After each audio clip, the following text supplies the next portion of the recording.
Apa itu dosa yang tidak terampuni? Penjelasan menurut Yesus dalam Injil. Penjelasan teologis, moral, dan aplikatif dalam hidup sehari-hari. Pernahkah Anda bertanya-tanya, apakah ada dosa yang begitu besar sehingga bahkan Tuhan sendiri tidak akan mengampuninya? Yesus pernah menyebutkan tentang sebuah dosa yang tidak akan diampuni, baik di dunia ini maupun di dunia yang akan datang. Kata-kata ini tercatat jelas dalam Injil, dan sering membuat banyak orang takut, bahkan bertanya-tanya, apakah saya pernah melakukannya? Pertanyaannya, apakah dosa ini benar-benar tidak terampuni? Apakah itu berarti rahmat Allah ada batasnya? Ataukah kita yang salah memahaminya? Dalam video ini, kita akan membongkar pengertian dosa yang tidak terampuni menurut ajaran Yesus, memahami konteks sejarahnya, menggali arti kata-kata asli dalam bahasa Yunani, membandingkan pandangan para bapa gereja, dan yang paling penting, menemukan apa maknanya bagi hidup kita saat ini. Mengungkap misteri dosa yang tidak terampuni menurut Yesus. Dalam perjalanan iman, kita diajak untuk selalu bertobat dan percaya bahwa Allah penuh belas kasih. Namun Yesus memberi peringatan serius tentang satu dosa yang Ia sebut tidak akan diampuni. Apa maksudnya? Apakah itu berarti kita bisa terjebak selamanya tanpa harapan pengampunan? Video ini akan membantu Anda mengerti bahwa ajaran Yesus ini bukan untuk menakut-nakuti, melainkan untuk meneguhkan kita agar waspada, menjaga hati, dan tidak menutup diri dari karya Roh Kudus. Dosa yang tidak terampuni sering disebut sebagai dosa terhadap Roh Kudus. Dalam Injil Matius 12:31-32 dan di Markus 3:8, Yesus dengan tegas mengatakan, segala dosa dan hujat manusia akan diampuni, tetapi hujat terhadap Roh Kudus tidak akan diampuni. Pernyataan ini muncul setelah orang Farisi menuduh Yesus mengusir setan bukan oleh kuasa Allah, tetapi oleh kuasa Beelzebul. Di sini kita menemukan kunci penting. Dosa yang tidak terampuni berkaitan langsung dengan penolakan sadar dan terus-menerus terhadap karya Allah. Video ini akan mengajak Anda menyelami konteks historis pernyataan Yesus, menelusuri arti kata hujat dalam bahasa Yunani, mendengar penjelasan katekismus Gereja Katolik, melihat relevansi ajaran ini bagi hidup kita saat ini. Banyak orang hidup dalam ketakutan bahwa mereka mungkin sudah melakukan dosa yang tidak terampuni. Sebagian mulai ragu akan keselamatan, sebagian bahkan putus asa. Tetapi Gereja Katolik menegaskan bahwa Allah tidak pernah menolak pertobatan orang yang sungguh-sungguh kembali kepadanya. Maka pertanyaannya adalah, mengapa Yesus mengatakan ada dosa yang tidak akan diampuni? Apakah ini berarti rahmat Allah ada batasnya? Bagaimana gereja memahaminya?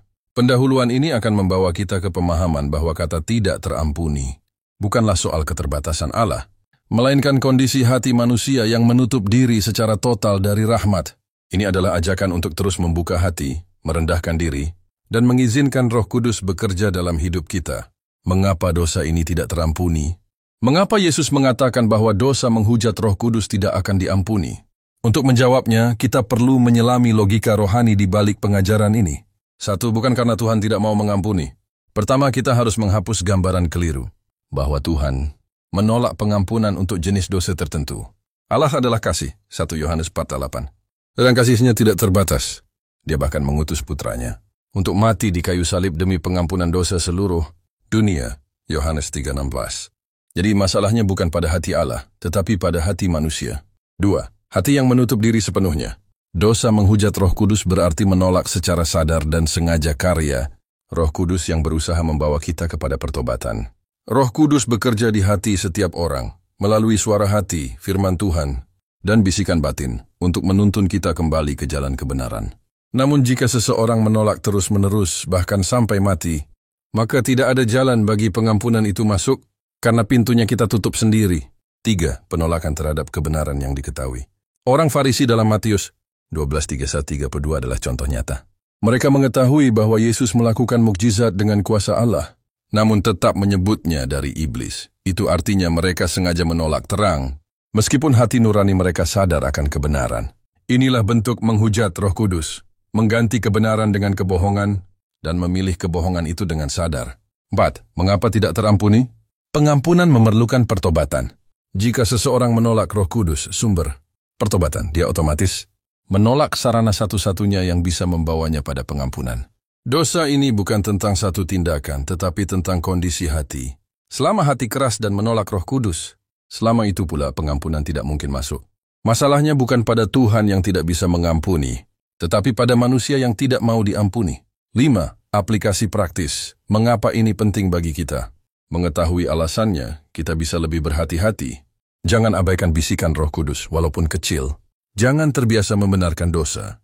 Jangan membiarkan kebencian atau kesombongan menghalangi pertobatan. Di mana dosa ini terjadi? Pernyataan Yesus tentang dosa menghujat Roh Kudus muncul dalam konteks nyata. Mari kita lihat di mana dan kapan dosa ini dapat terjadi. 1. Konteks kitab suci. Matius 12 ayat 22-32. Markus 3 ayat 22-30. Dan Lukas 12:10 mencatat peristiwa ini.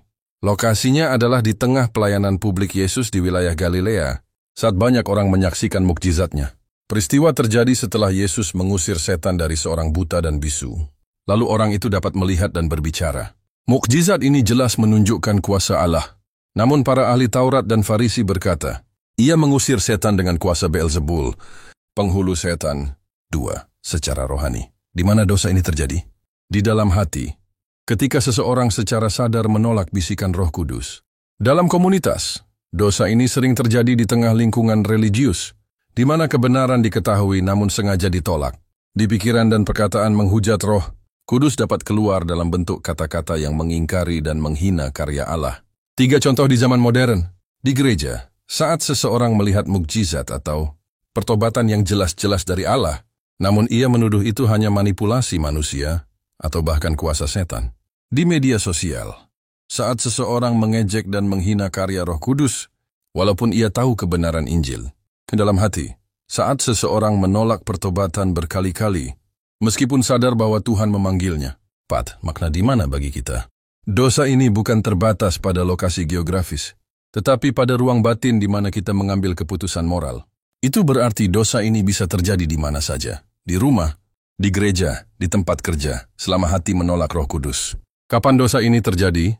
Pembahasan kapan di sini bukan sekadar soal waktu jam atau hari, tetapi kondisi rohani yang menjadi saat terjadinya dosa menghujat Roh Kudus. 1. Kapan dalam konteks kitab suci? Dalam Matius 12, dosa ini terjadi segera setelah Yesus melakukan tanda mukjizat yang jelas-jelas berasal dari Allah. Waktunya adalah ketika kebenaran sedang sangat jelas di depan mata, namun hati memilih untuk menyangkalnya. Ini menunjukkan bahwa dosa ini sering muncul bukan di masa kebodohan, tetapi di masa pencerahan, ketika seseorang sudah tahu kebenaran. 2. Kapan dalam perjalanan hidup seseorang? Saat hati menolak pertobatan secara sadar. Misalnya, Roh Kudus mengingatkan lewat khotbah, teguran saudara seiman, atau pengalaman pribadi. Tetapi kita berkata, tidak, aku tetap mau begini. Saat kebiasaan menolak menjadi permanen, penolakan yang diulang-ulang akan membentuk hati yang keras. Dan inilah yang berbahaya, mendekati akhir hidup tanpa pertobatan. Jika seseorang mati dalam keadaan menolak Roh Kudus, tidak ada lagi kesempatan untuk pengampunan. 3. Kapan di zaman sekarang? Di tengah pelayanan gereja, saat orang menolak untuk percaya, meskipun melihat kuasa Allah bekerja.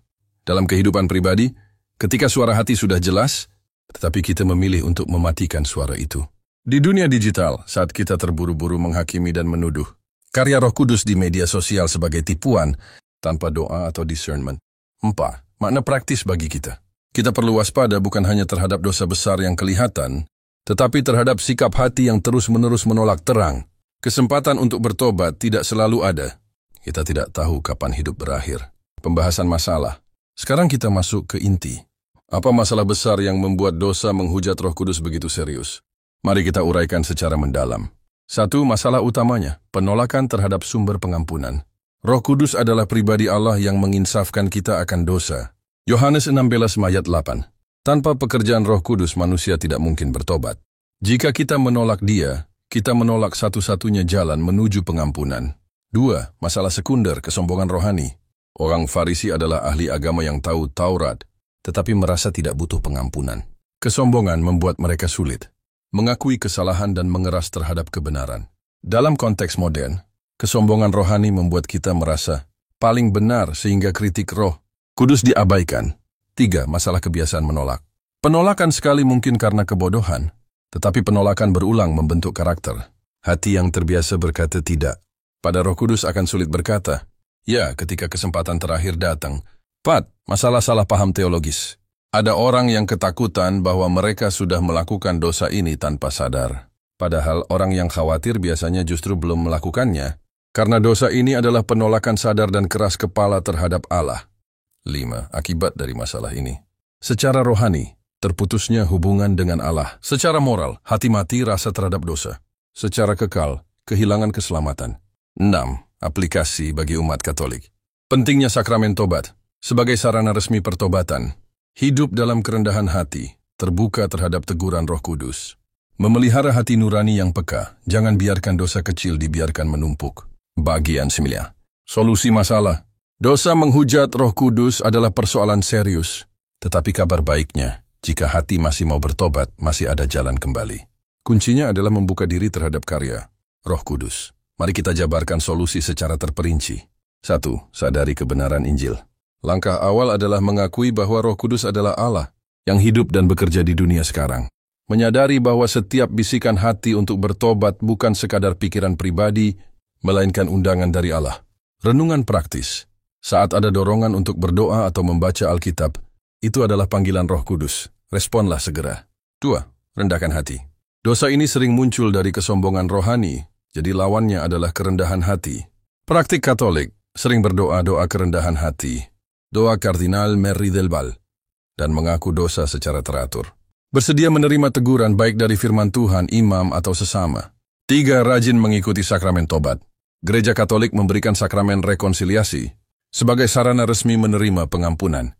Jika merasa pernah menolak karya Roh Kudus, segeralah mengaku dosa kepada imam. Tip, jangan tunggu sampai dosa menumpuk. Buatlah kebiasaan bulanan untuk mengaku dosa. 4. Pelihara kepekaan rohani. Bacalah kitab suci secara rutin, terutama kisah-kisah Yesus yang menunjukkan belas kasih. Ikut kelompok doa atau komunitas rohani yang membantu saling mengingatkan. Latih telinga rohani untuk membedakan suara Roh Kudus dari pikiran manusia. 5. Doa khusus mohon bimbingan Roh Kudus. Misalnya, datanglah ya Roh Kudus, terangilah hatiku, lembutkanlah hatiku yang keras, supaya aku dapat menerima Engkau dan tidak menolak kasih-Mu. Doa ini bisa diucapkan setiap pagi. Bagian 10. Kesimpulan. 1. Ringkasan kunci. Dosa menghujat Roh Kudus adalah penolakan sadar dan terus-menerus terhadap karya Roh Kudus, hingga hati menjadi keras. Yesus menyebutnya tidak terampuni, bukan karena kuasa Allah terbatas, tetapi karena manusia menolak satu-satunya jalan menuju pengampunan. Selama masih ada kerinduan untuk bertobat, berarti Roh Kudus masih bekerja, dan itu tanda bahwa pintu pengampunan masih terbuka. 2. Pelajaran bagi kita. Jangan bermain-main dengan dorongan Roh Kudus, sekecil apapun, tanggapi dengan iman. Jangan menunda pertobatan. Waktu kita terbatas. Hidup dalam kerendahan hati dan keterbukaan.